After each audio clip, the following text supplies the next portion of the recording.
I stand here as a freed slave.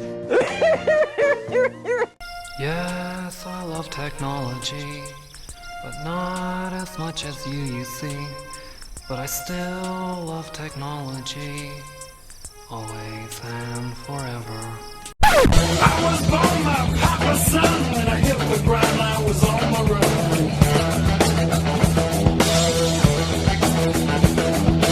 One right hand, another behind. You can help yourself, give me mine. Jeb Bush has a great idea. Let's just politely ask the illegal aliens to leave. We ought to be able to figure out where they are and politely ask them to leave. How about we politely ask Jeb to leave? Maybe if we can, let's just start like an Honest John system on the borders, you know?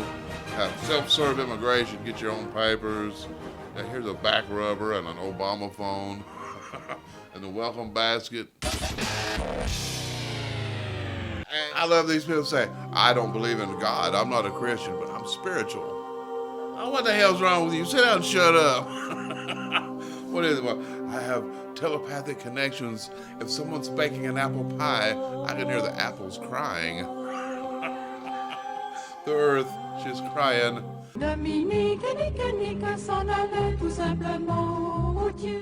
Oh man, President Obama and First Lady Michelle went to Saudi Arabia to offer their condolences to King Yabba Dabba Doo.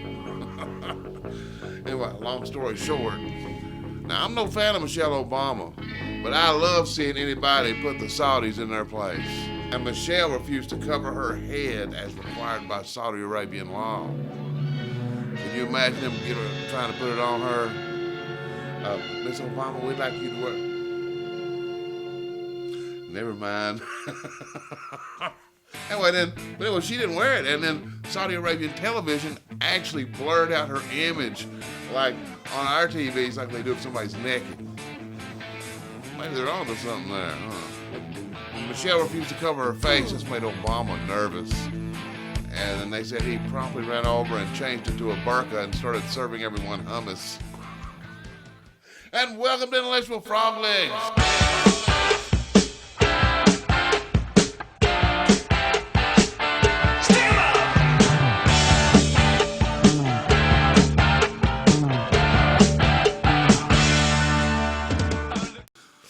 Well, Pennsylvania has a new governor, Governor Tom Wolf, who's like in the same mode as de Blasio, the fruit bat.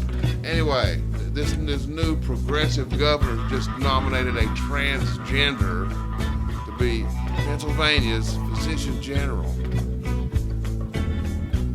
This ugly broad right here, not really a broad, there's been some shenanigans.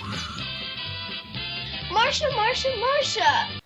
But what's worse is Dr. Manchick here, whatever the hell his name is on the staff at Hershey Medical Center, and is also well respected in the field of psychiatry. Maybe as a patient? Good gracious, get me out of here. Nurse!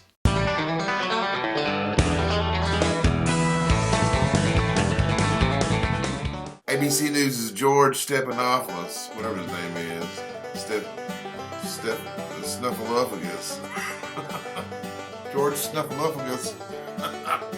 Anyway, he was not pleased when Governor Bobby Jindal mentioned God. And on the last page, our God wins. And Governor Jindal joins us now. Thank you so much for joining us this morning, Governor Jindal. And I was struck by that final line, our God wins.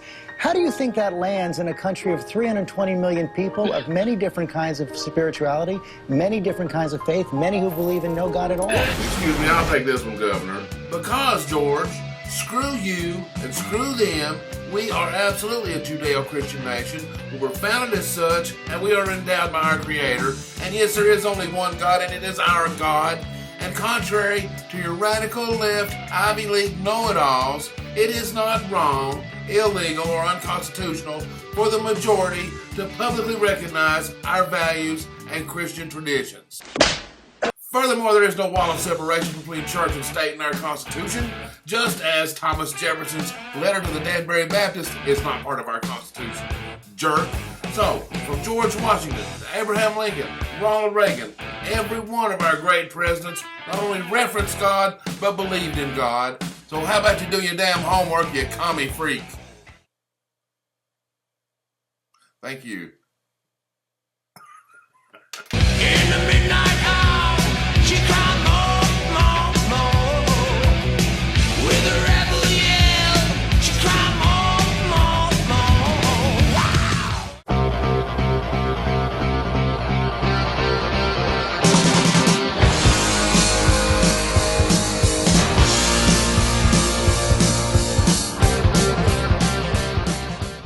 And then last Monday, every news service and every weather organization and government official, they were screaming about the super blizzard coming, and de Blasio was going to be the worst thing ever. They closed stores and schools. Over 3,000 flights were canceled, and they cost the nation billions of dollars, and they were wrong. They shut down the biggest city in the country, costing the nation billions of dollars based on a computer model. On Tuesday, they apologized. And some weather forecasters are even apologizing today. You see, our best and brightest can't even predict tomorrow's weather with any certainty. Yet, we know without a shadow of a doubt that in 50 years, global warming will be causing hurricanes and droughts and typhoons and floods and dragons and sorcerers and lions and tigers and bears. Oh my! Man, my goodness. We have all this technology, and rather than accurately study what can truly be known, we're busy creating models to predict a future that we want to see. And you know what's funny? We as Christians, we get ridiculed for rejecting science, but it's these guys that reject science. These guys, they don't need evidence, they don't need tests and proof.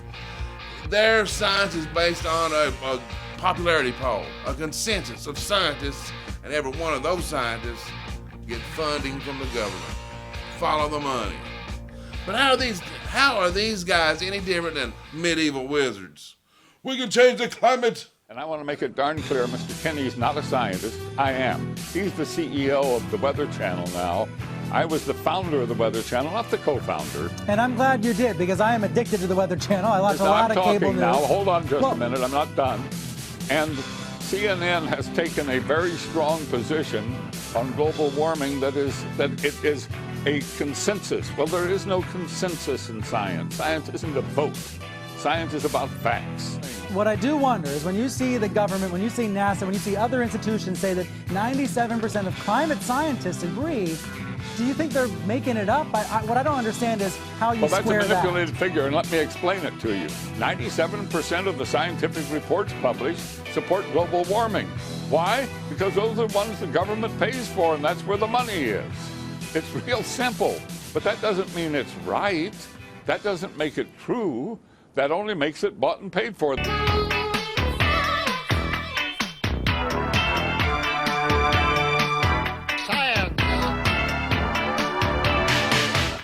hope there are no climate change deniers in the Department of the Interior.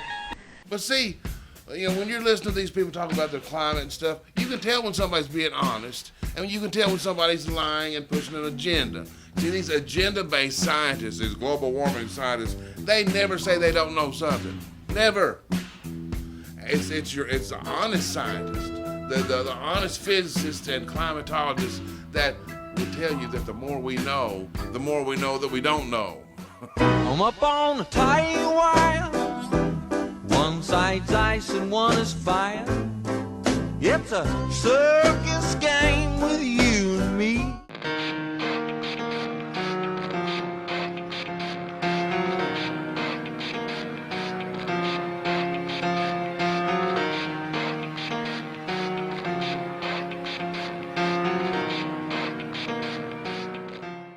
Hey, you remember the Rent Too High candidate back in New York in 2010? His name was Jimmy McMillan. Rent too high. I think he said rent too damn high. Anyway, he's getting evicted from his Manhattan apartment. Next election, he's going to run on the I Told You So platform. Why? The rent is too damn high. Your love gives me such a thrill. But your love won't pay my bills. I want money. That's what I want.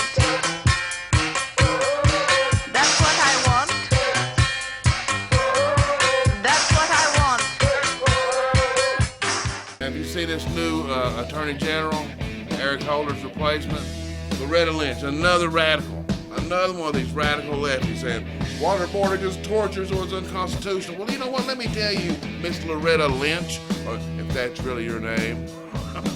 As Americans, we don't want terrorists to have constitutional rights. They don't deserve constitutional rights. Anyone who kills innocent children, who kills innocent women, they do not deserve constitutional rights. You kill them.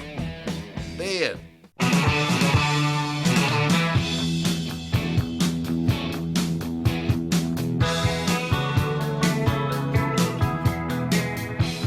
And in the White House is even trying to say that the Taliban is not a terrorist organization. Well, I'd also point out that the Taliban is an armed insurgency. ISIL is a terrorist group, so we don't make concessions to terrorist groups. You're saying that the Taliban engages in, quote, tactics akin to terrorism, but you don't actually consider them a terrorist group. They have a different classification. They have a classification that does allow us to pursue financial sanctions against them. Well, I'm sure glad to know that the Taliban aren't terrorists.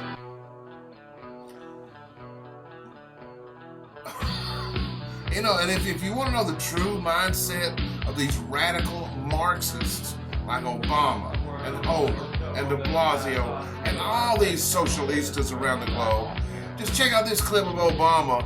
You know, I'm surprised more people haven't seen it. If everybody's raising living standards to the point where everybody's got a car and everybody's got air conditioning and everybody's got a big house, well, the planet will boil over. Obama doesn't believe that everybody should live as good as he does. We got a president of the United States here that not only does not believe in the American dream, this guy's the American nightmare. Life, liberty, and the pursuit of happiness for a few of us.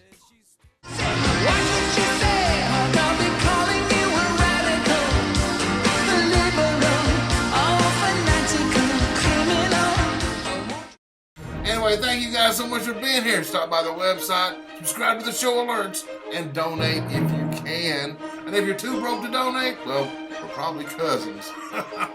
And I hope to see you on the next Intellectual Froglegs. God bless. And that's your world as I see it. Make me